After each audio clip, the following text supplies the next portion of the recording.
Сәлеметсіздер ме? Баршаңызға қайырлы күн. Бүгін сіздермен Versace құрағын тігетін боламыз.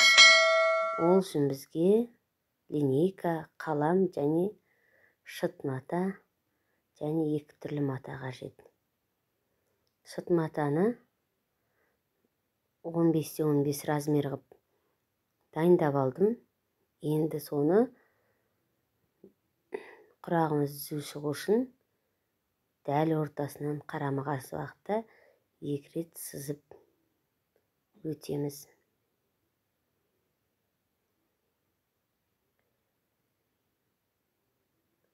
Бұл бізге құрағымызға бір үлкен сән беретін құрақтың түрінің бірі. Енді ортаға негізгі матамыз, яғни көзі дейміз. Оны 4-4 размер алдым. Одан бөлек жасыл және бежевый 2 түс алдым. Размерлері 2,5 сантиметрден. Енді алдымен матамызға көзді айналдыра өзін тігіп аламыз. Бірінші әр ұшы жаңағы сызған сызығымыздың бойына түсу керек. Айналдыра тігіп шығамыз.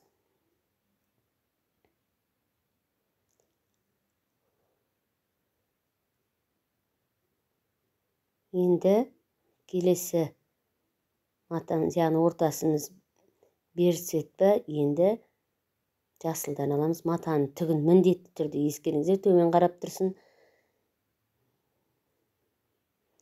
Жасыл цветті алып тігемізді. Артылғанын қайшымен қиып отырамыз.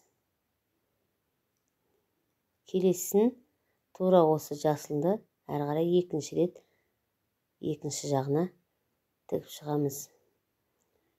Бірінші қол жаттыққанша, үйренгенше, нақты түсінгенше әрине қиындық соғады бірінші тіккен адамға. Бірақ бір үйреніп алғаннан кейін әрі қарай түс қуалап кете бересіздер. Енді мынау жасылдан әрі қарай жалғастырмаймыз. Жаңағы тіккеннің қарама-қарсы бетіне мынау беж түстен тігіп өтеміз.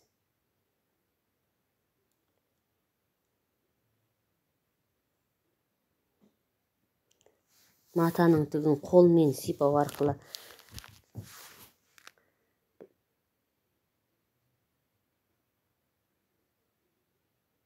түгін төмен қаратып қойып отырыңыздар. Енді қараңыздаршы, мінекей беж түсіміз мына жаққа айналады. Жасылымыз керісінше соған қарама-қарсы бағытта. Енді әрі қарай жасылды жалғастырамыз. Г-образный болған жасылымыз енді П-образный қылып әрі қарай кете береміз. Енді екінші кезек-кезек жүргізіп отырамыз. Енді бұл жасыл кетті ме, біз мына жақтан енді бежді жалғастырамыз. Яғни жасыл мен бежді екінші түсімізді, яғни алма кесек тігіп отырамыз.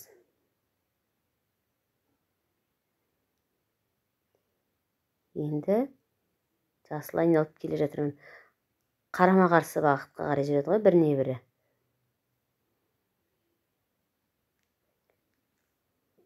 Енді мен өзім 15-15 размерде алдым.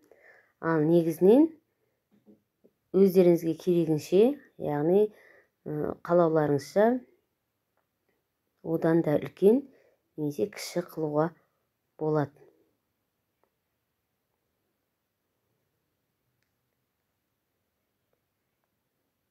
Міне осылай қарама-қарсы жүріп келе жатырмыз. Енді жасылды әрі қарай екеуін кезек-кезек. Яғни ортасында көз матамыз бежден басталды. Әрі қарай беж айналып тұр, көріп тұрсаңыздар. Одан кейін жасыл соған қарама-қарсы бағытта айналып келе жатыр. Мен сабағымда көріп жүрген болсаңыздар, өткенде шырша құрағын құрадық. Сонымен қатар тырнақ құрағын құрадық. Мінекей бірнеше құрақ, құдық құрақ құрап қойғам, бірнеше табақшалар жасап. Енді келесі сабағымда осылардың бәрін құрап көрсететін болам. Біріне бірін жалғастырып, және де түсіне қарай үлкен размер осы құрақтан құрап шығамыз. Мінекей қарама-қарсы уақыт айналып келе жатыр.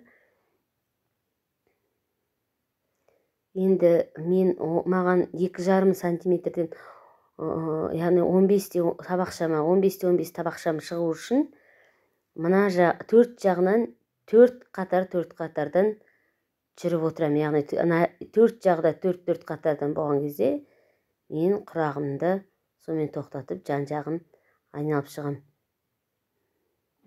Мінекей.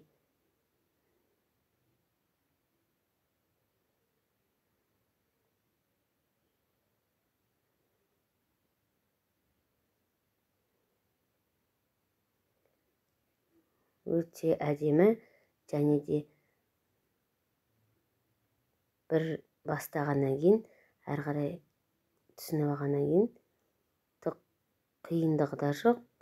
Ең бастысы шатастырмай 2 матаны кезек тігіп отырсақ болғаны.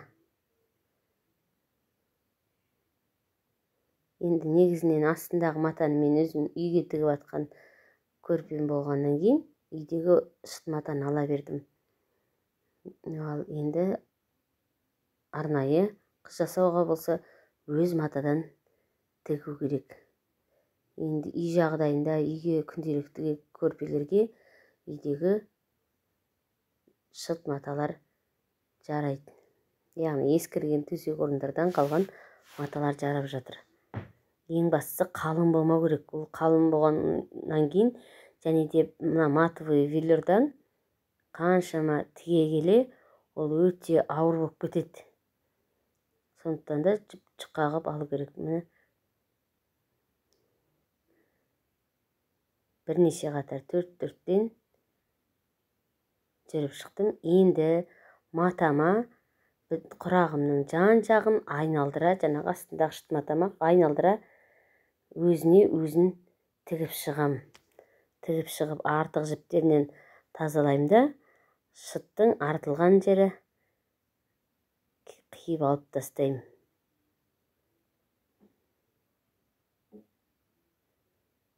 Мінекей